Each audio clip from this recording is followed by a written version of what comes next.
All right, so jumping into module 3 this week.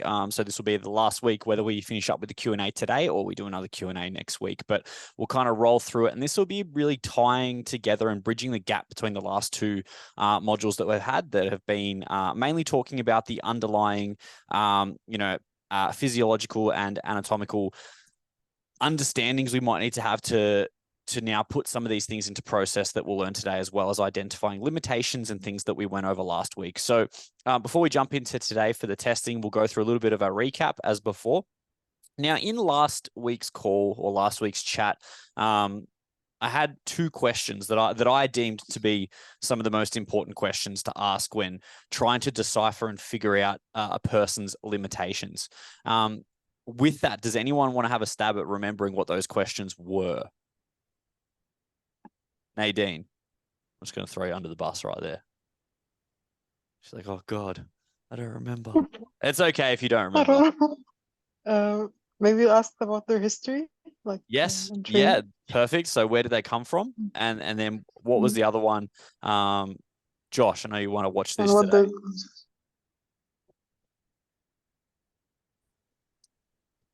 Audio there. Sorry, Lou, is that question for me? Yeah, that was for you, man. So we had their history. So where did they come from? What was the other one there? Their goals that they're striving towards. Perfect, man. So where do they want to go? So once we kind of understand these two things, we can now bridge the gap to, I guess, pick up and understand where their limitations may lie. All right. We then jumped into the side of function, okay, where we spoke about three separate things and how they kind of work together. But with that, can anyone kind of tell me a little bit about function? What is function? What did we kind of identify that thing as last week, Tiff?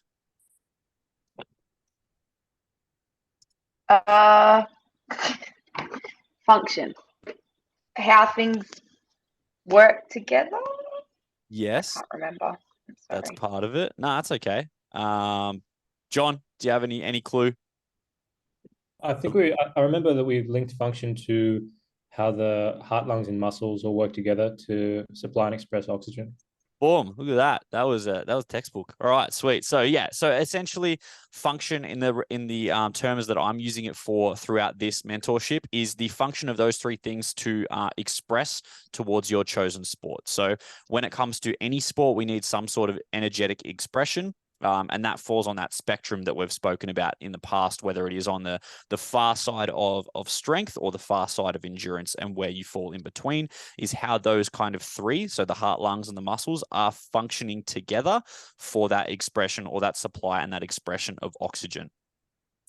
Sweet. So the first thing we're going to jump in today is testing. So understand what testing is, what types of testing there are, what we can use to test, how we should test, maybe some limitations within that as well. So the first one we're going to start off with is talking about prescriptive testing. Has anyone heard of the terms prescriptive and descriptive testing? No. So prescriptive testing is essentially, it is what it sounds like, right? So it is going to give us some sort of data to now prescribe something to the person. Okay, so like we've got here, we've got rep max testing. We can have movement screening to understand movement deficiencies.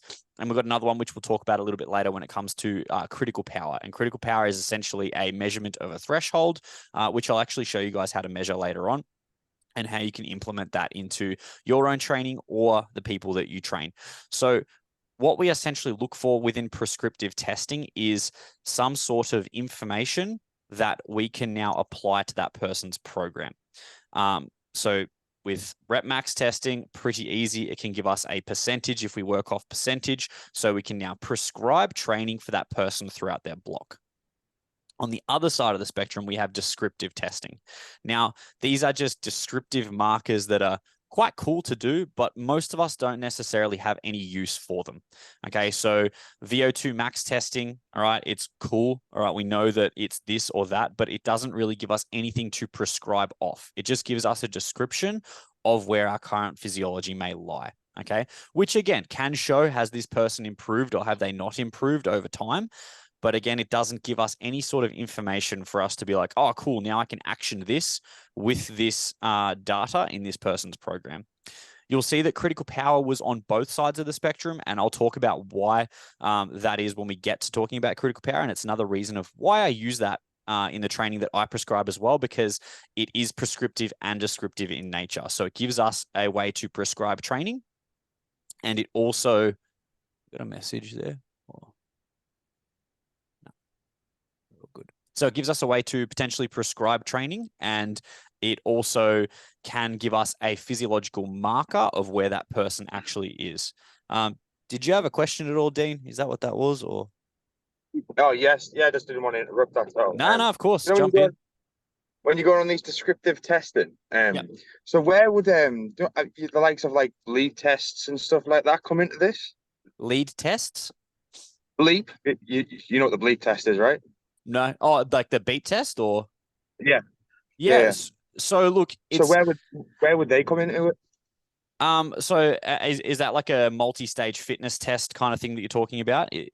Yeah, like pretty much. It's like a general fitness test to see where your fitness levels are at. It's mainly Yeah. running, like aerobic capacity, but just so would Yeah. that become descriptive, or would that be like more Robert Maxon kind of thing? Well, on it that depends side? what you do with that information, right? It's like it could be. So, say if you use some sort of prescription model of like with the beat test, you can take that and then get some, I guess, I think you can get some average marker of like maximal aerobic speed or something like that from that, and then prescribe training through those metrics. And then that would probably fall on the side of prescriptive if that's what you're using it for. But say it was used as just a piece of data capture of this person has done a beep test at the start of this training, and then at the end of their training block, they've gotten better. Well, then we'd probably just look at it as a descriptive marker of that person actually improving. Yeah, all right, fair enough. Yeah. Yeah. Cool. So there are some that fall on either side of the spectrum. It just depends on what you're using that for. And then it's just the things in the descriptive side. They're important for maybe high-level sporting teams, things like that capture this data when it comes to like lactate, VO2 max testing, step testing, things like that. But if we're not actually going to do anything with that data, it doesn't necessarily matter. So a lot of the time, those descriptive tests are really just buzzwords that we don't necessarily need to have or that are applicable within our training. Okay. Any questions on prescriptive or descriptive testing before we move on? No, sweet. So we come back to our fitness compass. We spoke about this in the first, the first, what do I call it, module. And we kind of spoke about all these different things make up fitness. And there is things within here that are prescriptive and are descriptive.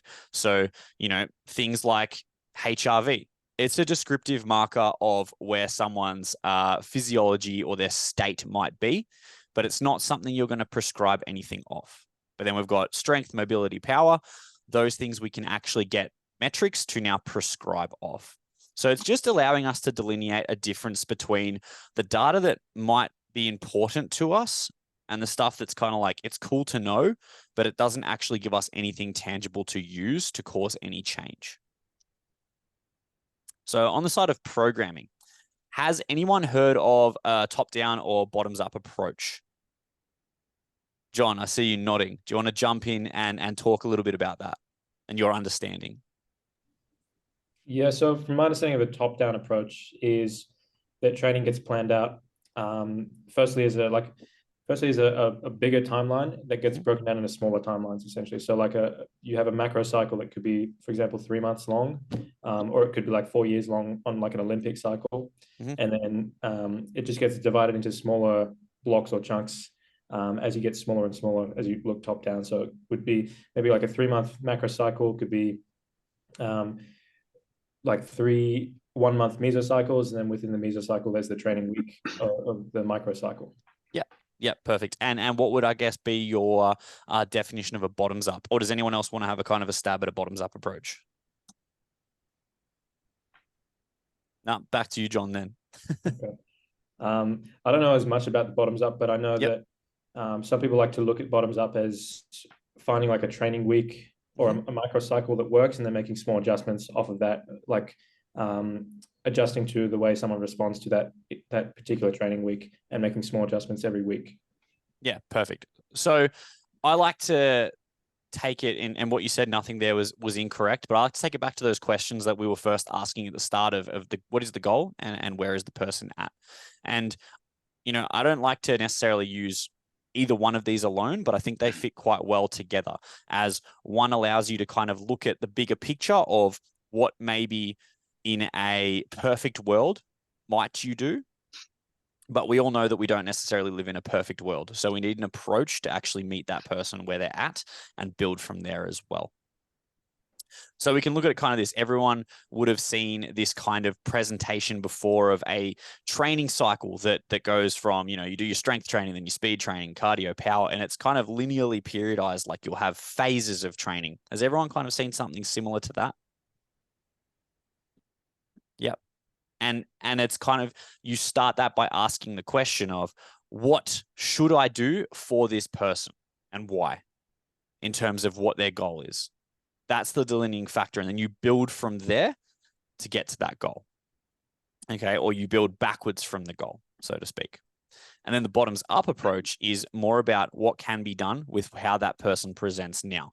And we can fit things together, and we can be a little bit more flexible with how we approach that person's training when it comes to between where they start and where their goal is. So it's not set in stone, but we might have a bit of a plan, but we also have things that we can dose throughout to maybe supplement where they need to work across a wide spectrum of things, not necessarily just smashing one quality, moving to the next quality, hitting the next quality, and then the next one. We're actually kind of getting them all in there together in a way that they supplement and complement one another before we kind of move on to the next one. Does that make any sense to everyone?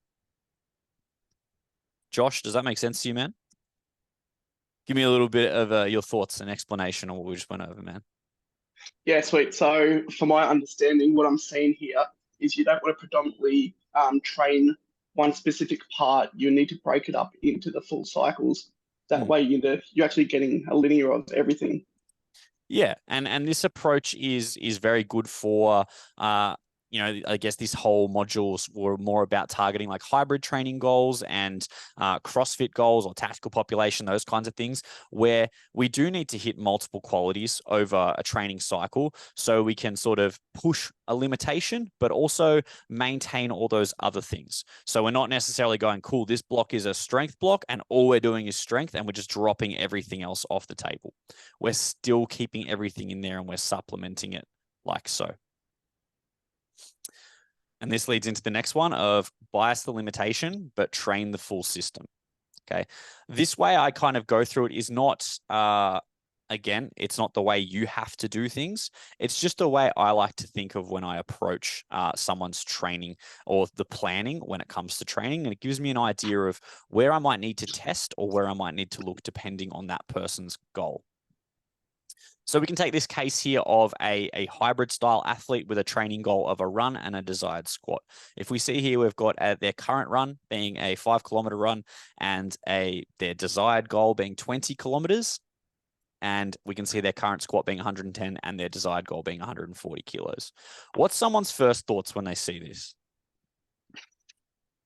Tiff, you had some, yeah, I feel like you have some things going through your mind. I think you're muted. Oh. I can't hear you. All right, all good. Terrell, what goes through your mind when you see this, man?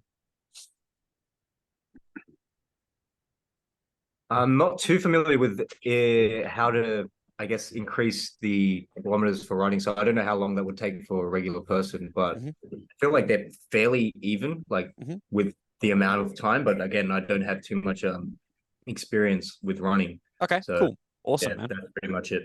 Fantastic. So the first question I usually ask is, are they strong enough?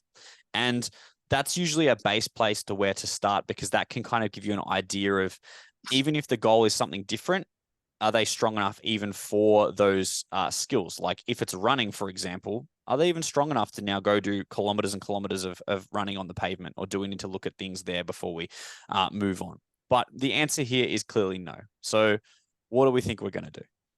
We're going to bias strength. Now, when I say bias strength, that doesn't mean completely remove running from the equation. We still need to train that at the same time, supplementing that. But remember, the strength is going to be a bias because we don't want to push these things at 100% together because, like we spoke about in the past, there is interference, and that is through fatigue and tension. So these things do actually affect one another. So we want to bias the strength. And I'd also probably say there the strength difference is quite large too. We have the strength acquired, or maybe we're close to that strength, then we're going to move on and we're going to ask, are they efficient at running? Okay.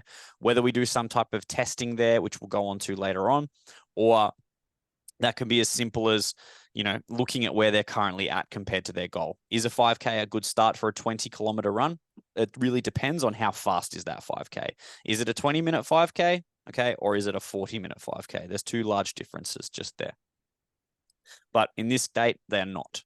So we're going to have to look at things. And when it says address structure, what do we mean by that? Who wants to jump in and have a kind of chat about that? We have discussed structure in the past, but how might structure from maybe this strength bias that we're coming from affect running? Dean, if you want to have a stab. Yes, so well, it depends where they are on that I want to say spectrum that you were on about. Yeah. Where there's that guy very compressed, and there's the other guy where's the endurance. How far are they along that? Yeah, of course. Side. That's There's definitely not going to be a decision to run. Yeah. So you'd probably have to work out some sort of training exercise selection around that to get them away from that side more to this side, but not too much that they don't know the weaker shit.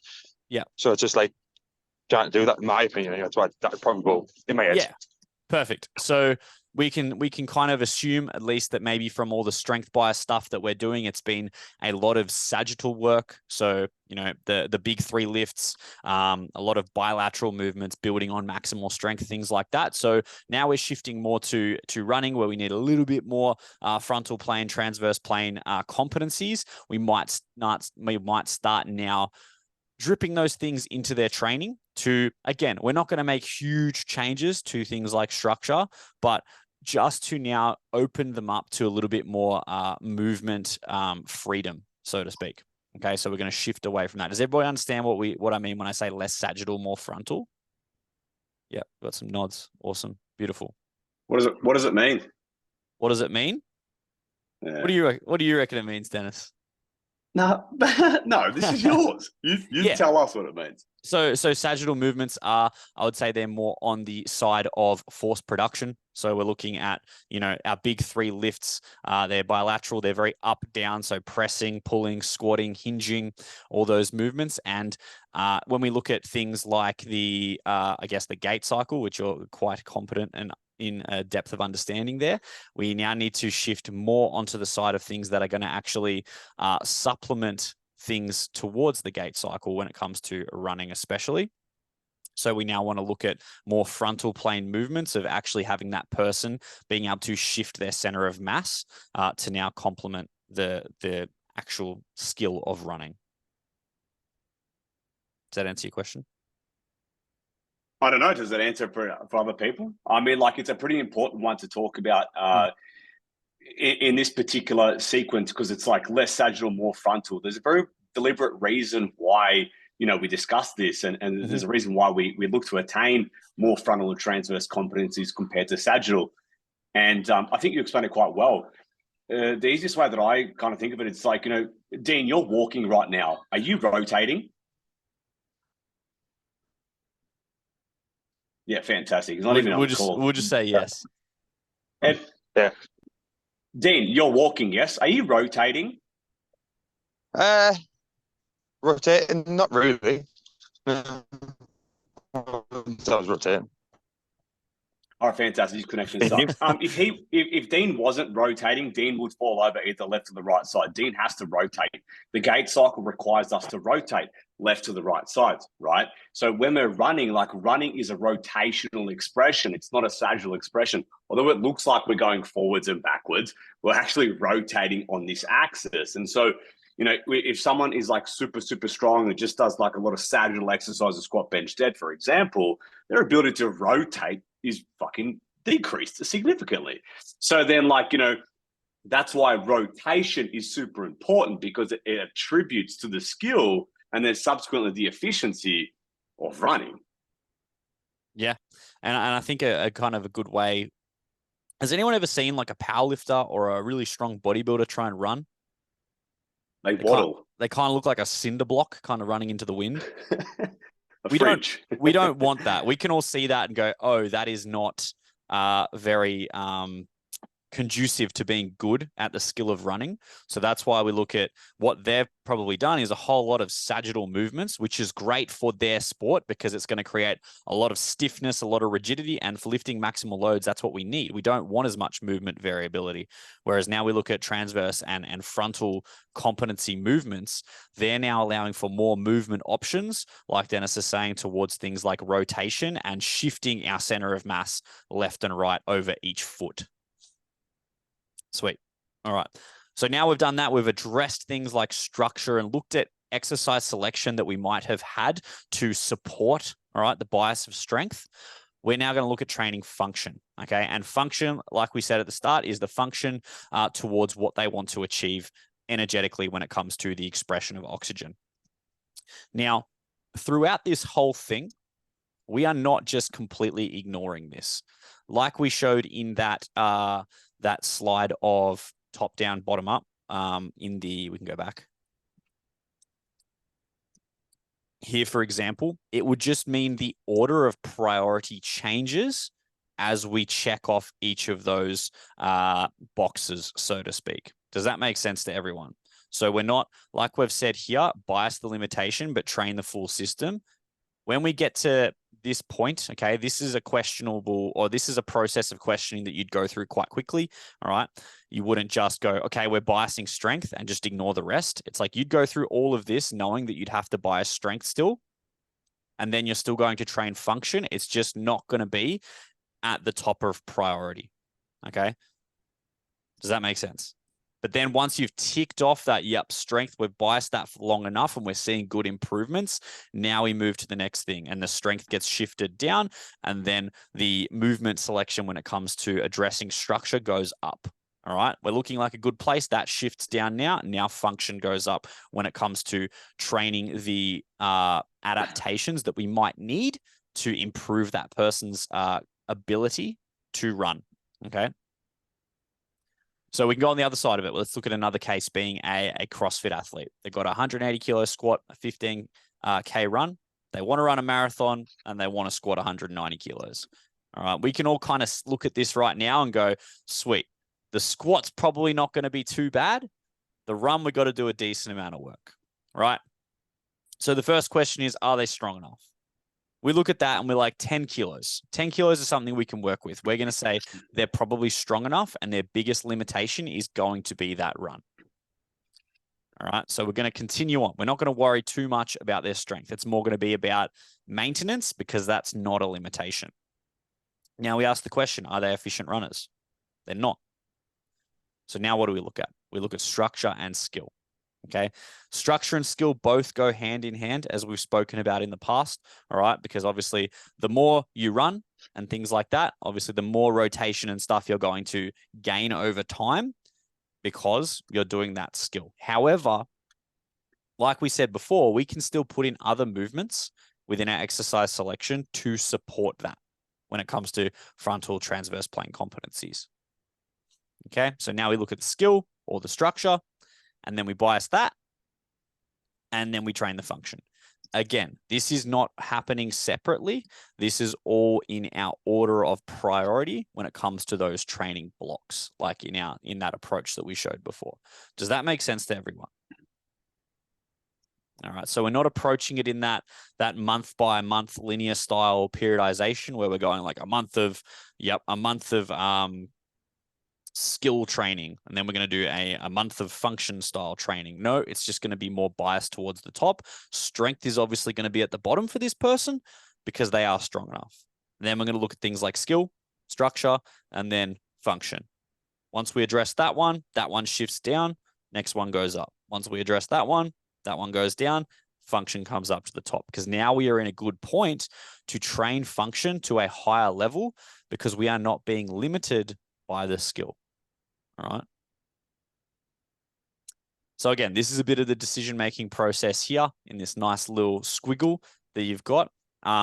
Again, I'll be sending this all out over the Instagram chat if you want to look at this later on, if it's something you want to kind of look at and reference when you kind of screen someone.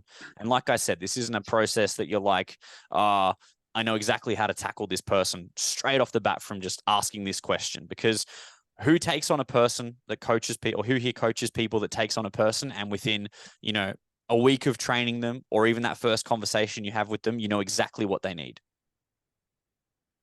No one really does. It usually takes a few weeks to kind of figure this out. And then once you kind of get into maybe that second block of training, once you've kind of explored all the things that this person might need, now you have a really good idea on how to address this in its order of priority. So we look at the supporting functions of the sports we spoke about last time were supply and expression, and they obviously live on that spectrum of things like tension. Okay. Supply being our heart and lungs, expression being oxygen, all right, at the muscles. Okay. So does that make sense? We've gone over that a few times, which then equates to what does all of these three kind of equal together? Comes up to that slide that we've spoken about before of things like VO2 max, which is our supply and expression of oxygen. And remember, that only has to be sufficient for the person's sport. Okay, so we don't need to necessarily have a huge level of VO2 max. Okay, a powerlifter is not going to have a high VO2 max, but they're going to have an extremely high ability to express what they do have. All right, endurance athlete, they might have a high VO2 max, but they're going to have a really damn good supply. And I'll show this when we start getting to things like thresholds, and I'll show you what that looks like on paper. So back to this slide here, who can kind of give me an idea on what it means of what we went over last week? Again, we're just rehashing on this because it will lead into when we go into the actual testing types and how to program for those. Let's go with, Tiff, is your mic working? No, it's not working. All right, Tyrell, do you want to have a stab and chat about what this is, if you remember from our last chat? I'll be honest, I wasn't there last week and I wasn't able to look back on it. So that's all right, man. That's all right. He's looking at it. Yeah. Cool. Josh, what does this tell you? Yep. All right. So what we've got here is just the energy systems required for an exercise. So out here, you're going through the first energy system and some of the two, and then moving into the 2B, so your fast glycolytic. So someone who's proficient in a movement we'll go through these two real quick and end up in the 2B. So their efficiency is less than someone who, say, like a marathoner. Yep.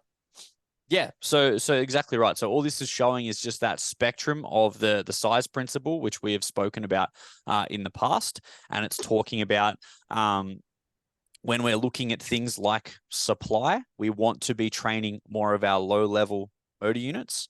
And when we shift up the spectrum of different, I guess, energy systems, like we said, to bias, we want to look at exercises that are going to stimulate, you know, those types of muscle fibers on this spectrum. Right. And then somewhere in between, okay, for that, maybe that balance point, which we'll talk about soon as well. Those are the kind of muscles that we want to target. And we obviously have that overall effector being the nervous system, which actually affects all of these things. And again, that's why skill is so important. Talking about these things, we need those working together. All right. How to test. How does anyone test here? How do people kind of approach testing? What do they do? Who can tell me? Tiff, your mic's still not working.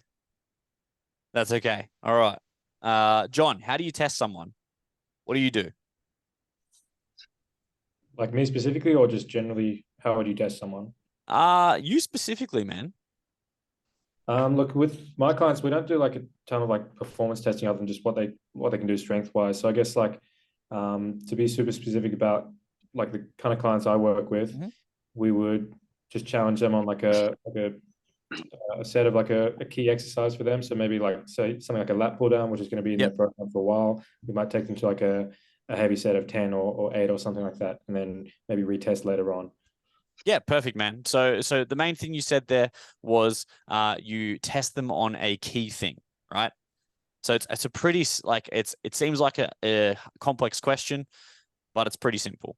Test them on what you want to program them on, okay, or what you want them to achieve. It's like you're not going to test someone on a assault bike if you want to get them better at rowing. Like you might if you're supplementing it, but you're probably going to have to test them on the rower, right?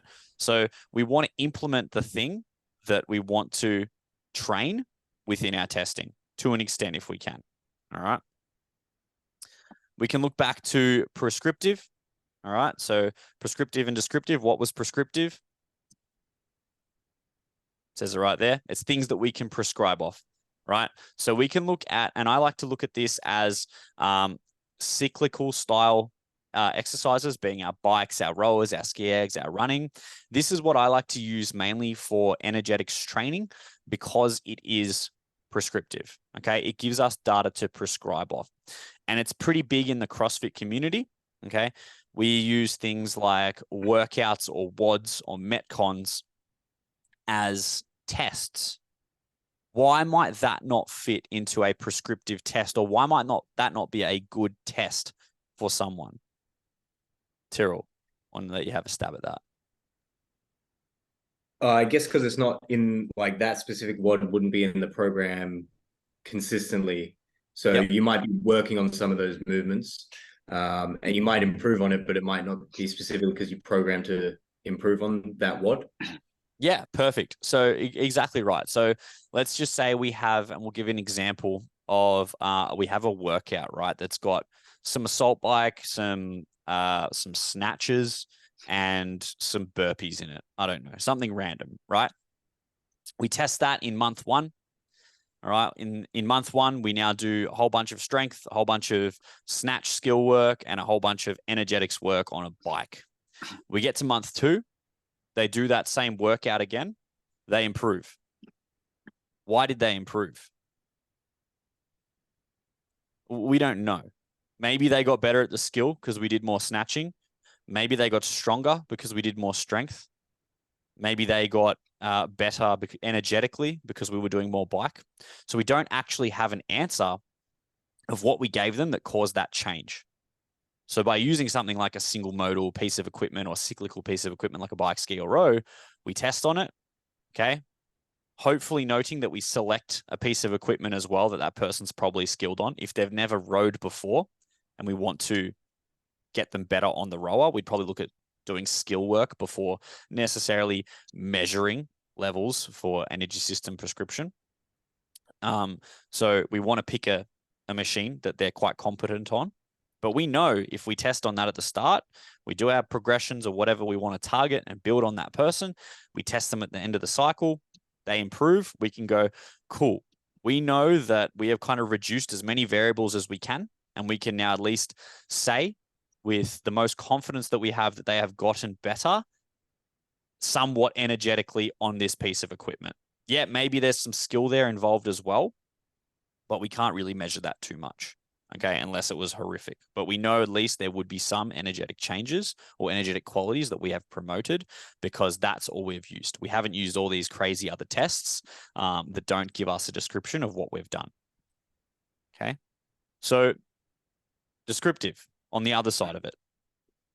This again, a workout is not a bad tool because why might we actually use a test like a CrossFit workout for someone?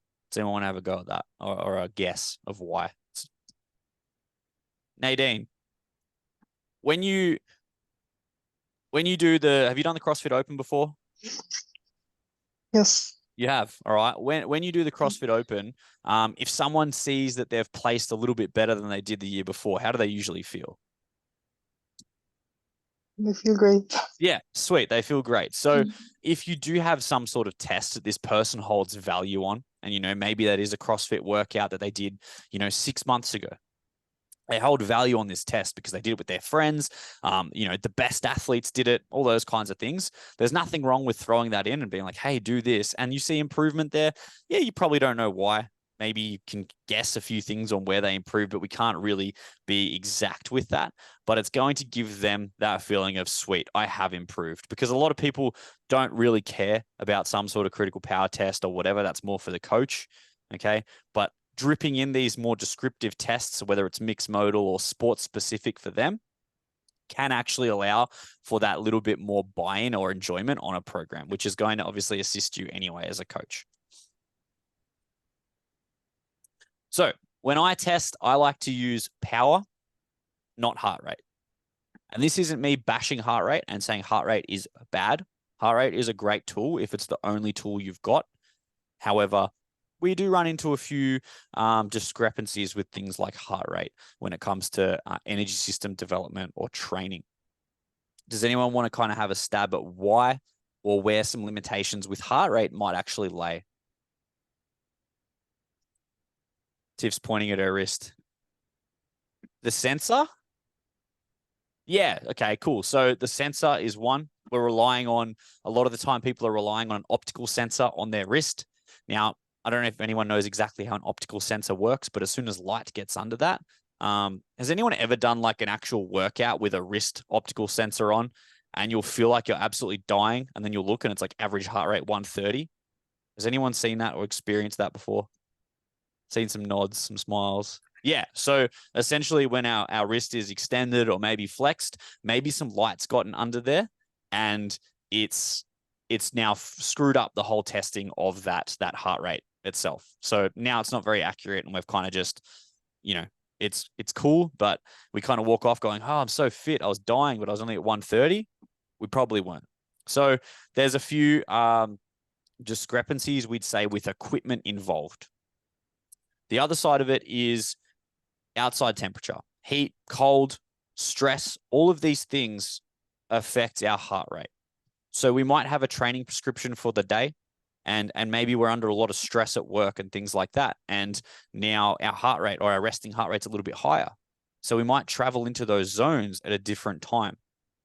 Does that necessarily mean that we're in or out of those zones? We don't know. Maybe we are, maybe we're not. But again, it adds in another question that we have to ask.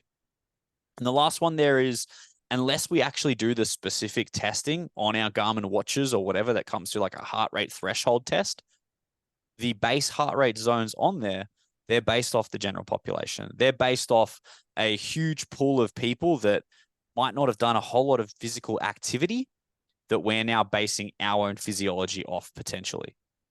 So again, it's not specific to us. It's specific to the general population. Now, this is not me saying that heart rate's bad. If it's the only tool you have, great. It's better than no tool at all. However, there are better tools that we can use. And the one that I use is power because it's relatively accessible, especially in the gym. Everyone's got rowers, everyone's got bikes, everyone's got skis, maybe. Running, we can use speed instead of power. So speed is the equivalent to power for running. And that now gives us a much more individual approach to that person's energetic training. And now, I don't want to be the one that says these 1% things make the biggest difference. But when we are trying to take a hybrid approach to someone's training, where we're trying to look at strength, we're trying to look at maybe building some skills, maybe some energetic work as well, the more precise you can be, why not? It's going to potentially give that person a better outcome, whether it's by 1%, 5%, 10%, whatever. It's still a better outcome. Okay. And at least gives you the trust that you have done everything you can to at least give this person the best opportunity. So, zones and thresholds. What would someone say zones are? This is kind of like a hard question. Do you think we have zones inside of our body? Certain zones of things that are going on? So when we look at zones are typically, they're prescriptive, okay? We take a descriptive marker and then we make prescriptions from that. And that's what zones are. We don't have zones inside our muscles or inside our mitochondria cells or our muscle cells of we are now in zone 2. We are now in zone 1. These are just proxies that we have gained off some sort of test of understanding where our physiology is internally. And that's based off thresholds. Okay. So within our body, we do have thresholds. Okay. And I want to use an analogy when it comes to, we can look at water. Okay. So when we've got water, water can be in 3 states. Josh, what are they? Solid, liquid, and gas. Sweet. Solid, liquid, and gas. Okay. Now we can kind of compare that to our internal physiology. It can be in 3 states. Okay. We can be below threshold 1, which is right here, which is just between zone 1 and 2 and 3 and 4, or zone 2 and zone 3. We can be between threshold 1 and threshold 2, which is zone 3 and 4, somewhere, whereabouts. And we can be above threshold 2. Those are the 3 internal states that we have. Each of those states will put us in a slightly different cellular environment. And those cellular environments are basically what causes us to adapt and change over time. Okay, so it's exposure to those cellular environments. And there's 3 of them. Now you might ask, oh, what about zone 1 and 2 and 3 and 4? There's 2 separate zones within one threshold level. And that is true. And that basically comes down to, it gives us a little bit more wiggle room when it comes to prescribing things. So there might be some crossover of adaptations between zone 1 and 2. And same with between zone 2 and 3. There might be a little bit of a difference in between the 2, but we might still be hitting the same thing. But that purely depends on the person and how they present to you. Okay, so we might look at here, we've got an endurance runner and a powerlifter. Their thresholds are going to be completely different. They're going to be in completely different areas. This endurance runner is going to take a whole lot longer to hit threshold 1. Okay, so you've got a lot of wiggle room with how much training they can probably sustain in this zone here. Okay, whereas the powerlifter, they're going to hit threshold 1 far, far earlier. Okay, because that's how they've trained. They've trained to be up here, right? But what that means is we might not actually prescribe zone 2 stuff because they might bleed over into threshold 2 faster. So we might want to start slower down in zone 1. So that's why we have multiple zones within each threshold, and it purely just comes down to a prescription basis on where that person has come from. The adaptations between zone 3 and 4 are not hugely different. There's no massive difference between the 2, but what that does give you is it gives you a different starting point depending on the athlete and how they present to you to begin with.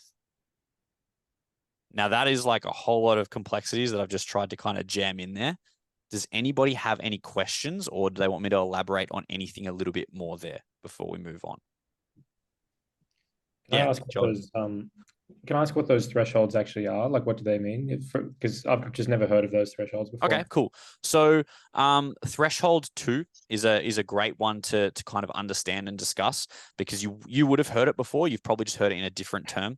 Have you heard of anaerobic threshold? Have you heard of lactate threshold? Yeah. Critical power? All of those things are descriptive words of threshold 2. Okay. And basically, a good way to think about it, and we'll go into this a little bit further when we start talking about intensity domains, is when you're below threshold 1, you are in a constant supply of oxygen. So we always have oxygen being delivered, okay, or being supplied to our muscles. That is that first internal physiological state. Like I said, there's 3. The first one is we are in constant supply of oxygen. All right. The second one, being just below threshold 2 and above threshold 1, is our other physiological state. And that's more of like a balance point of when we've got oxygen supply and expression kind of happening at the same time. Okay. It's coming in and it's going out at a pretty even rate. Does that make sense? Yep. So that's what's happening in that state. When we hit threshold 2, okay, or above threshold 2, that's essentially where things start to go downhill, because our supply starts to no longer meet the expression that we are asking it for. And that's where you see people start to fail after that point of threshold 2. All right. That's when you start feeling, oh, my legs are getting heavier, because now supply is not keeping up with the expression of oxygen. Okay. So that's what we can think of. And those 3 different states, all they do is they promote different adaptations. Okay. It's pretty simple to think. When we're in supply, supply promotes more adaptations towards supply. When we're in balance, it promotes a little bit more towards balance. And when we're in expression, it promotes a little bit more towards expression. We'll get into that a little bit further on, but the way it works is these 2 also, so our supply and our balance, it goes up the chain. So our supply also supports our balance. Our supply also supports our expression. Our balance also supports our expression. Okay. Our expression doesn't really go backwards the other way.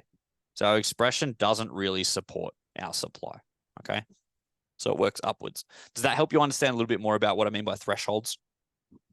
So we've got 3 internal states, all right, basically promoting 3 separate things. And the reason we have zones is they're a little bit more prescriptive. So when we prescribe to certain people, we might be able to meet them a little bit more where we're at. So a really, really enduring marathon runner, we can probably run them in high zone 2s for a long period of time because they've got a really high threshold 1. Whereas a powerlifter, they've got a pretty low threshold 1. So we might need to start them in zone 1. Okay. Does that make sense to you, Dennis, coming from a powerlifting standpoint? Yeah, I've never started powerlifting in zone 1. But anyway, no, that makes absolute sense. Where would you start them? At the complete expression end. Of course, which we spoke about Yeah. in the, was it last week or week prior? Oh, God. I don't know. We spoke about that anyway. Yeah. So if you want to go back over that, go back to that call. But yeah, so we'll move on. That's thresholds. So the biggest thing or the biggest question I'm sure you now have is, okay, cool. We've got zones, we've got thresholds. How the hell do I actually program these things? How the hell does it actually work? Okay.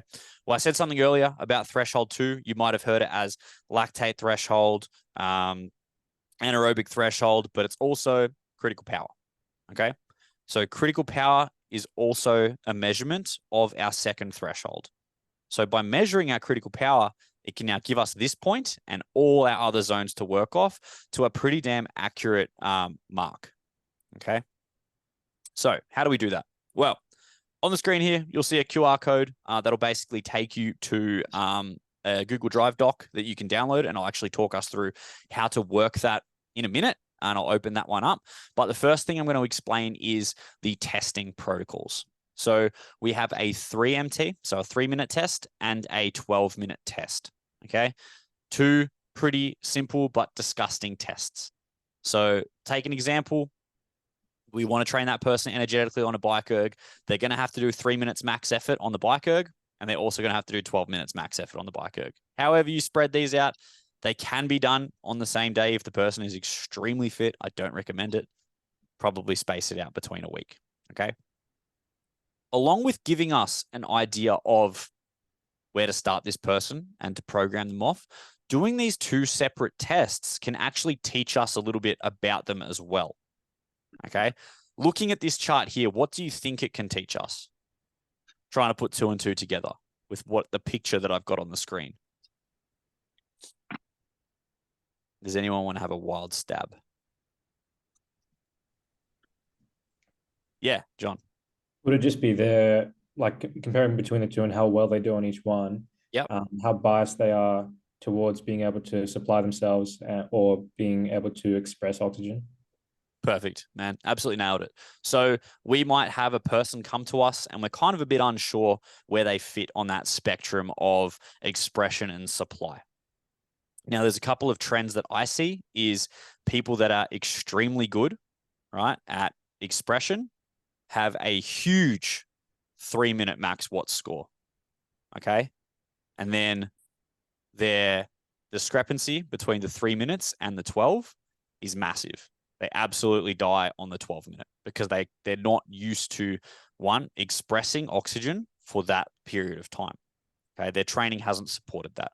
So if we see a huge discrepancy between the two, being the 3 minute is really, really high and this is really, really low, we can probably say that they're biased up towards this end of expression, which is great if that's what you want.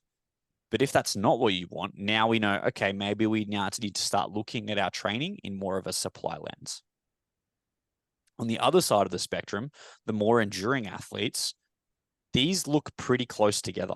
We might actually see maybe 50 watts different, 100 watts different between the two, because they can send a pretty solid time or pretty solid wattage for 12 minutes, but for 3 minutes, it doesn't get much faster than that. Okay.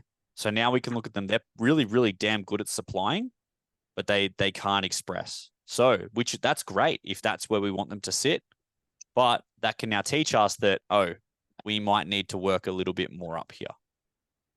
Okay. So that's kind of a trend that you can see from this test.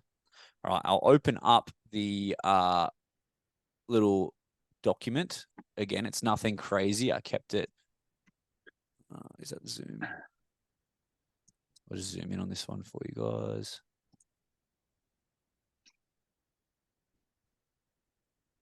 Just done. Cool. Is that zoomed in enough for everyone, or can I go more? That's about all I can go. Can everyone see that, or is that kind of hard to see? It's all right. Cool. Sweet. So kept it as basic as possible, but this can give us a couple of really cool things. All right. So we've got the two things here in our 3MT is 180 seconds and our 12 is a 720 second test. But basically you're going to run those two tests and you're going to get their average wattage from those tests. Okay. From there, you're going to chuck the power in. Let's just say they got 400 on their 3 minute, and on their 12 minute, they got 300. From there, you're going to get a number of their critical power. So their critical power is 267 watts. So simple as that. So that little threshold 2 is essentially when they go over that wattage, that is when they can no longer keep up with the demand of oxygen. Okay, so once you go over that number. So essentially with that number, again, when I say indefinitely, I don't mean forever, but that number there being their critical power, that is technically something that they could hold for an extremely long time, being that threshold 2 level of where it's just before the point of when they start to go into that realm of decline. Okay. Now, the other cool thing that critical power can give you, all right, and this is just a little extra that we've thrown down the bottom here, is our TTE calculator. And that's time to exhaustion. So with that, what you now can find out is how long someone might actually last in a certain test, or what kind of power they might need to hit for a certain test. So let's say, for example, someone that you coach needs to do a 2 kilometer time trial, right? You're not really sure what pace they should hold, but you have this. You've done their critical power before. You kind of have a gauge of where they are. And now with that, we can go, okay, cool. How long is a, what do we call it? How long are they working for in a 2K time trial? Somewhere maybe around a 7-minute mark. We can take that. We can pop that in seconds. And that will now give us a power or a wattage that they now can potentially, you can give them as a ballpark idea of how much they can hit power-wise before they fail for that test, if you have the duration. All right. Another thing we can use as well, we can use this as a marker or a tool to retest, but retest without doing a 12-minute test. Who reckons a 12-minute test is extremely painful? Yeah. 3-minute is kind of worse for some as well. But what we can do here, we can say, okay, I've got their critical power data here. We've been running a pretty good training cycle for 4 weeks. 4 weeks is pretty short in the long run, so we don't really have to retest, but I want to see how they're tracking. I might go, okay, Dennis, well, I'm just going to get you to go into the gym tonight, and I want you to do 30 seconds, all right, at a max average watts, okay? Let's just pop that in here. That's what I've prescribed you, 30 seconds. According to your critical power, all right, you should be able to hold 1,000 watts for 30 seconds. If you come back and you go, oh, Louis, I was able to hold 1300 watts for that 30 seconds. Well, I now can walk away and go, cool, we're on the right track. All right, with you're making some improvements with what I can see here. I don't have to change too much. And all I had to do was make you do 30 seconds of work. I didn't have to go, hey, go get on the bike and do another 3-minute send, because that's extremely unenjoyable to retest. I can give you 10 seconds. I can give you 15 seconds. But that can at least give you an idea on have they improved. Okay, so there we get a couple of cool things. We get our critical power, which is our threshold. All right, that number there can tell us, all right, how long we can essentially last for an extended period of time at what pacing.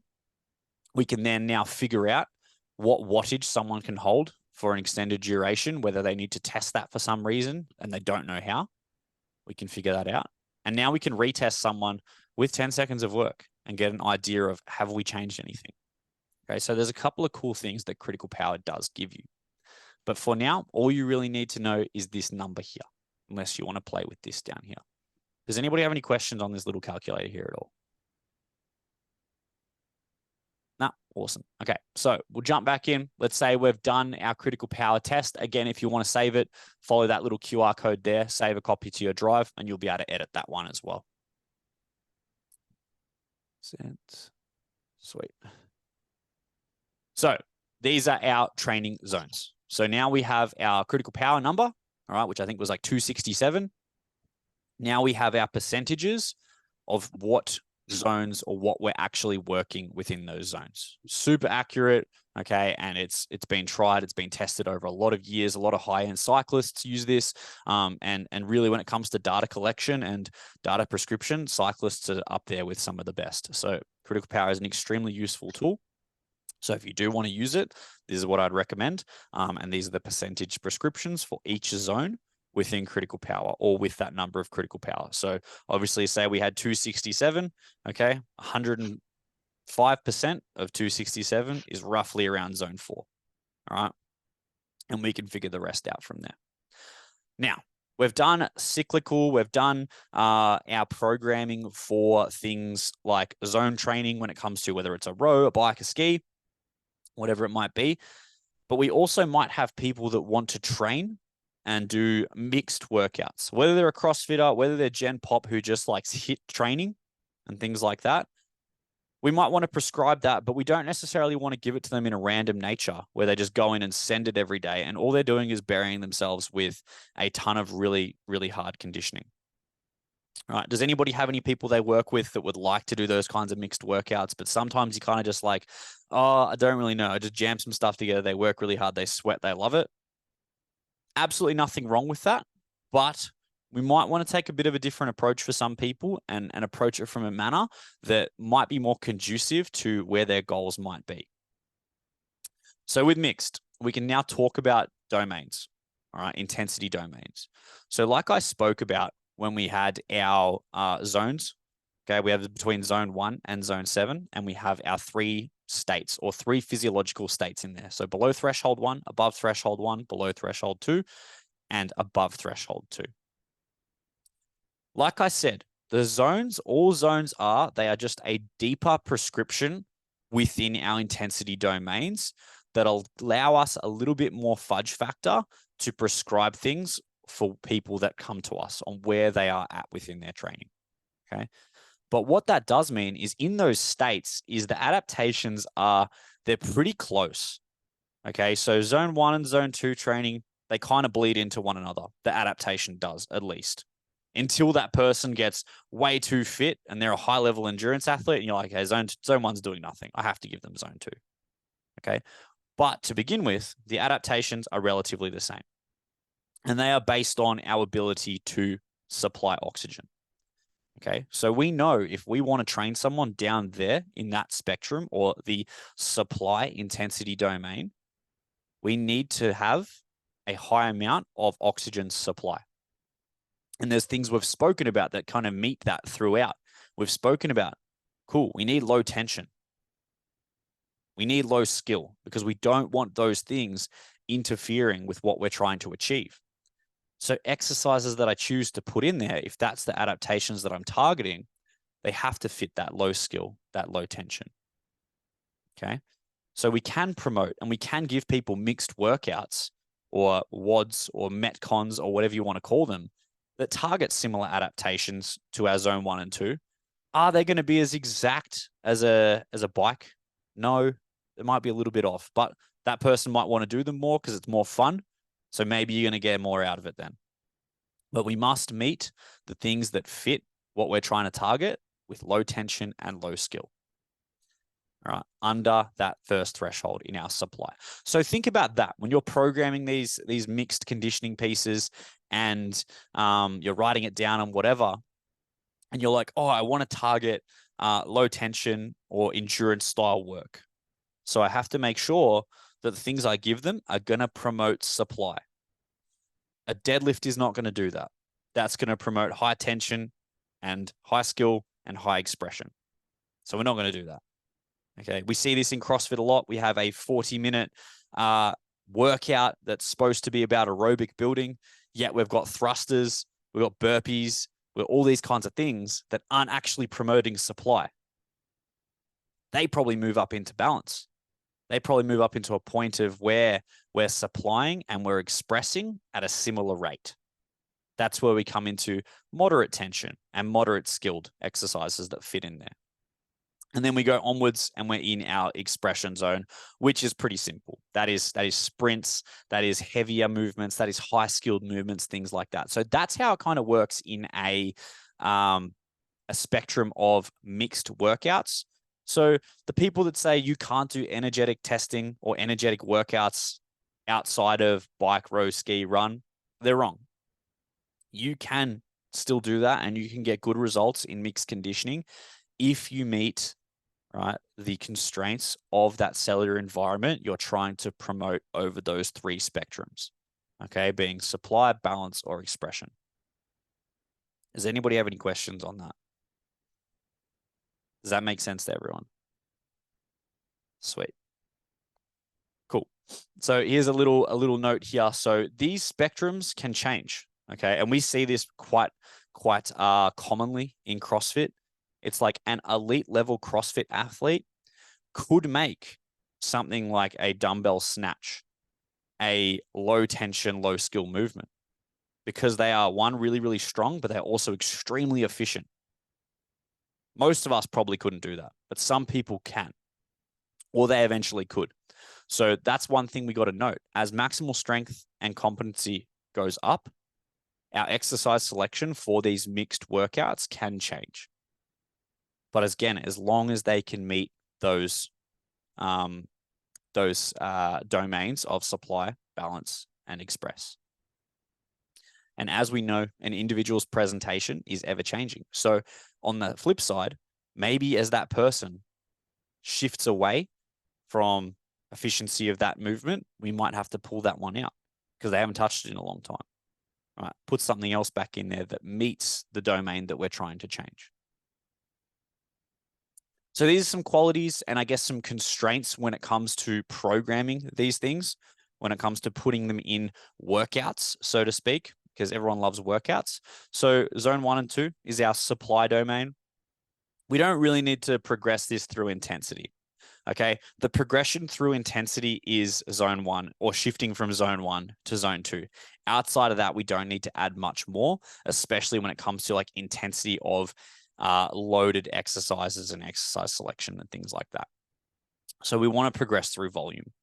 And this is something I see a lot of people, at least on Instagram, kind of harp on about zone 2 being really great for recovery and really great for promoting being able to do more work and things like that. But this also lives on a spectrum. Do you think doing, 25 kilometers of zone 2 has no fatigue? It's pretty fatiguing. Doing 20 minutes of zone 2 for a marathoner, it's not going to be fatiguing. Maybe that is recovery work. But doing that for someone who's been powerlifting, that could be extremely fatiguing. It might not actually be helping them, like we spoke about in that prior call. So we need to understand that it's still a stimulus, okay? And the amount of volume we give someone can cross over into a level of higher fatigue. Okay. So a 42-kilometer run at a zone 2 is still inducing a ton of fatigue. Just because it's at zone 2 doesn't mean it's not fatiguing. Continuous concentric movements, pretty simple one. The stress that an eccentric movement puts on muscles and muscle fibers and things like that shifts us out of this spectrum of supply. We want to look at low peripheral fatigue. Does anybody understand what peripheral and systemic fatigue is and want to have a crack at kind of discussing that and explaining that to everyone? No? Okay, so peripheral fatigue's a pretty simple one. I'll explain it in this sense of everyone would have done a bicep curl before. You feel your bicep starting to get pumped up and it fails. That's peripheral fatigue. Okay, so when we want to supply, it kind of goes within the name. We don't want to get a pump. Because like we spoke about at the start, what that pump does, it's actually going against our ability to get more blood back to the heart, cause that expansion of the left ventricle, which is going to promote more supply. So essentially, with that, avoid getting pumps. That's kind of what I'd say. Our work layout, pretty simple one. Long work with not much rest, if any at all.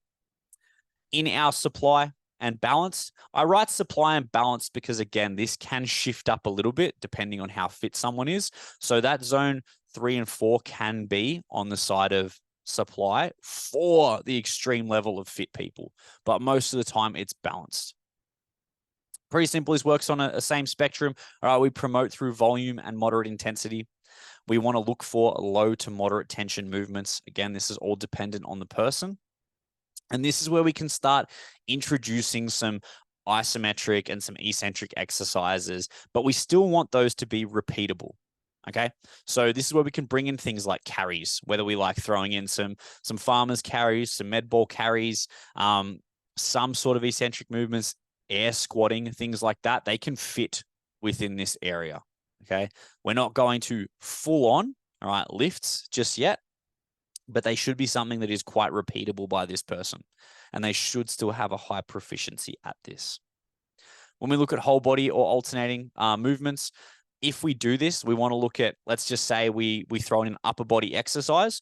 We don't necessarily want to move into the next exercise being upper body again, because we're now still promoting a pump to that area. So that area itself is not going to be balanced. It's going to start going onto that point of expression because it's starting to pump out, so to speak. So we might want to do some upper body, and then we'll shift to the lower body. Now we're getting a bit of reciprocation of fatigue or blood flow to maintain that balance point that we're looking for. And again, back into balance here. Same thing again, progressing. This is full balance of 4 and 5, not 3 and 4. Okay, 3 and 4 was more on that supply balance side because we still had that zone 3 there, but 4 and 5, we're truly in the side of balance here. Okay, same thing again. We're looking at progressing through intensity and moderate volume, not huge volume sessions, and we're looking for moderate tension movements. Movements for here onwards, at least I like to think, are moderated by skill. We know how skill affects the nervous system. We know when it comes to the higher the skill or the worse someone is at the skill, the more sympathetically driven it might be, and the more chances we have to recruit type 2 and type 2B fibers. Okay, so that's why when we get to this point here, we want to moderate it by skill. If someone's super inefficient at that movement, we're probably not going to give it to them. If they're extremely efficient at it, it might now fit in this point. This is where we can introduce a little bit of fatigue resistance style training, which is when we can add in things that might be a little bit upper body or lower body dominant. Okay, now because we're at that balance point, so we've got to work pretty hard, which is when we start to feel a little bit of that burning sensation. Not full out, but a little bit. Okay, that means we've kind of got that even balance of supply and expression. And then our work layout is short to moderate with short rest. Okay, express 6 and 7. This is where we start pushing into the side of our sprints and things like that. We're not necessarily looking at doing these for an extremely long time, but they are very potent. Okay, when I say that, it's like we might have all seen sedentary people start CrossFit or HIIT training and things like that. They make an extreme amount of gains really, really fast because they spend a lot of time here. Okay, That's why it's important to keep it within our training. But what happens is obviously when we get better and fitter and faster and stronger, these sessions themselves become fatiguing. So with that, we progress through intensity only. We don't need to do high volumes of these because, again, the stimulus is quite high. And if someone is quite, let's say, enduring, they might find these sessions hard because they'll smash themselves as fast as they can and they'll feel recovered like that because they are not good at expression. Okay, so those are the types of people you might want to give them a little bit more of. But the stronger people comes down to smaller doses of this. They'll be extremely good at it and they'll probably like doing it, but that also means it will be fatiguing. All right. Movements with minimal repeatability and high tension. So this is where, if we are on a CrossFit side of things, this is where our lifts start coming into it. We can put those more complex things in there. But again, minimal repeatability. So we shouldn't just be able to rep it out all day. It should be, a few reps and we're done. And same thing again, this can turn into a bit of fatigue resistance tolerance training where we can smash one part of the body. With these ones, as you can kind of expect, the work layout is short with really long rest. Even if that person doesn't feel like they need the rest, give them the rest. Cool. And moving into the back end of this, we need to remember certain things. Okay, moving from the last one being, remember, function over time changes structure. So if we go back to the start and we think about the old model, or not the old model, but I want to say that top-down approach of they want to get to here, and then we program in that block-to-block periodization of we do, strength, we do speed, we do power, we peak, we whatever. What happens is we forget that we're neglecting stuff. And those functions that we're doing over time will change this.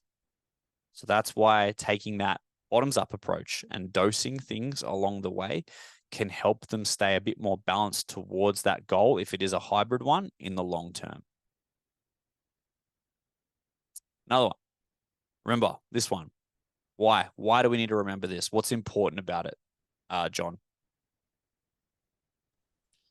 When we're looking at certain exercises, like things like skill level are going to dictate whether that person's going to be sympathetically or parasympathetically driven in terms of like what muscle fibers are being innervated. Yeah, perfect. So this comes down to that side of things of we're looking at, it's important. We tend to forget the effect that the nervous system has on energetics training. We kind of just go, oh, yep, that dissociative model, if it's between this time domain, we're working that. But it's like, no, it can be extremely long, but because we're doing such sympathetically driven movements, we might still be spending a higher amount of time within the place that we don't want to spend. So it brings us back to understanding the exercises and the methods that we select to give someone for this type of training and how the nervous system affects that in terms of recruiting the muscle fibers that we're trying to train. And the last one, or the second last one, is remember that these things work together. So with that dissociative lens of, we've got our, PCR system, our anaerobic lactic and our aerobic system, they don't work separately. There's no switch across from one another. They all work together and they all support one another. So we might want to have, that hybrid, that balanced athlete. We need to have all of these things working really, really well. Or we might have the powerlifter. Doesn't really matter too much about these things here. They just need to be sufficient enough to support their expression in their sport. Same for that marathoner. That marathoner, they don't necessarily need to have crazy good expression, but guess what? Their supply needs to be really, really good. So it's just about looking at those things and how they work together and how they can still supplement one another. That powerlifter could still do with some supply work at some point. Doesn't mean completely neglect it. That runner still might use some expression work. Don't neglect it. Still could be a potent stimulus for that person. And our last one is watching out for these two. What are these two? Who wants to have a little bit of a guess? Again, we spoke about this last time, I believe. Josh?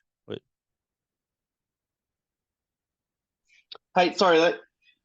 So tension, I'm assuming, is the time that you actually place exercises or muscles under the tension.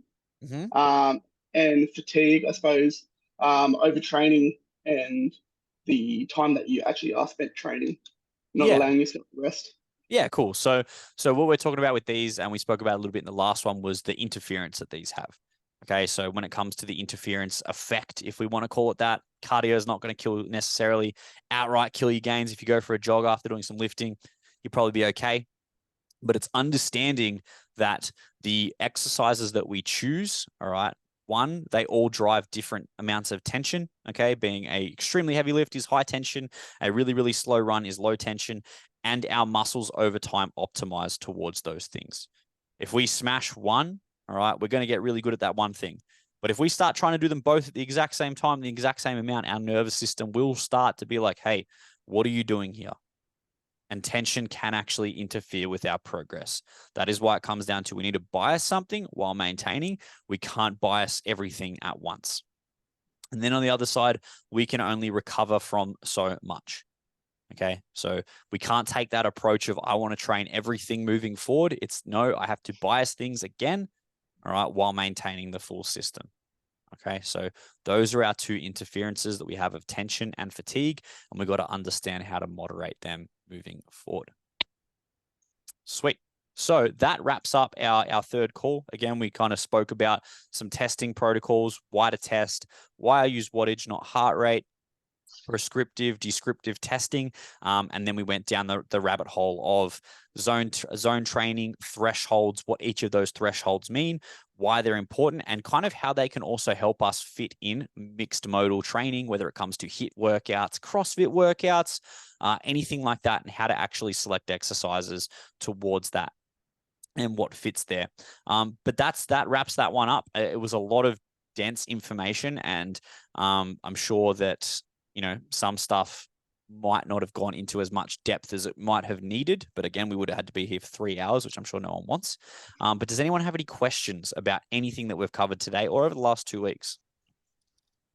Yeah, I had a question about the people who are more supply and more expression biased. So when we spoke about the 3-minute test and the 12-minute test, yep, does that, like, the person who does well on the 12-minute test does about as well on the 3-minute test? Is that correct? Yeah, and if they do, yeah. Yeah, and the person who does really well on the 3-minute test does pretty poorly on the 12-minute test. Yeah, so that would kind of be those two archetypes, right? It's like someone who does extremely well on that 3-minute test but bombs the 12. We're probably going to say they're quite powerful and they're quite pushed more towards that side of oxygen expression. Whereas someone who is quite similar in both, and we might say, oh, their 12's pretty good, but their 3's quite close, they don't have much expression. You know, it could either be on the side of they don't have much of anything at all. But if, say, that 12 on average from what you've seen is quite high, but then the 3 is pretty close to it, they can supply, but they're not great at expression. And that's kind of a little thing it can give you when it comes to what am I going to give them to help these things moving forward. It can give you a little bit of a snapshot of their physiology without actually having to do crazy, diagnostic tests. And does that bias towards supply and expression explain lifters who have like a very high 1RM compared to like their 8RM, for example, or lifters who like have a very like their 5RM might be very close to their 1RM? Yep. And a good way to kind of look at that is you can take a CrossFit athlete, and there are a lot of high level CrossFit athletes, and they can rep out their 95% 1 rep max. They can rep it out. You're like, what the hell? Okay, because they're extremely good at supplying, but they're not at that highest level of true expression. They're just not there, but they can supply for days. So they can kind of make that a little bit, it's weird, right? It doesn't make too much sense. But then on the side of the person who is extremely good at expression, they're going to be able to lift that really damn heavy weight once, but they're probably not going to be able to rep it out or recover really quickly and rep it out again because they're on that side of expression. Okay, and they've got maybe a whole lot more of those motor units supporting that as well. Awesome, thank you. And another thing you see with that as well is those people on the side of supply, they find it really hard to get a pump or hit failure. Those are some pretty common things as well. Or they just recover really quick. They'll do their set, they'll be like, oh, this burns, they'll fail, and then they'll be like 20 seconds later, I'm ready to go again. Whereas the person with expression is like, nah, man, I need my rest. Any other questions at all? No, cool. Awesome. All right. Well, that wraps up week 3, guys. Again, if you have any questions moving forward, please let me know. And if you're unsure about how the critical power calculator works or you've forgotten, let me know and I can send you the link for it as well if you didn't get it through here. But yeah, thanks for having you all over the last 3 weeks as well. It's been fun for me to be able to express some things that, you know, I do in my training and the people that I train. And hopefully you guys took some stuff away from that as well. So I really appreciate you all coming along. Thank you, Louis. Awesome. Are we going to do a Q&A next week? We might. I'll put out and see if people want to jump on for a Q&A, and we can. But if not, we can jump on a call ourselves, man, if you have questions that you wanted to chat about. Okay, I'd appreciate that. Yeah, thank Yeah, you. man, for sure. No dramas, and I'll answer anything you want. Any questions before we jump off from anyone else? Nadine, how you going? Thank you so much. Has this changed any way that you'll approach those longer CrossFit workouts now? Definitely, yes. Definitely. That's good. That's good to hear. Yeah. Yeah, awesome. All right, awesome. Thanks, guys. Appreciate you all coming on. And yeah, I'll be in touch with some link to this video as well in our chat also, and I'll let you know about the Q&A. Too easy. Awesome. Thank you. Louis. Cheers. Okay. Cheers, Louis. See you, Dave. Thanks, mate. Cheers, Josh.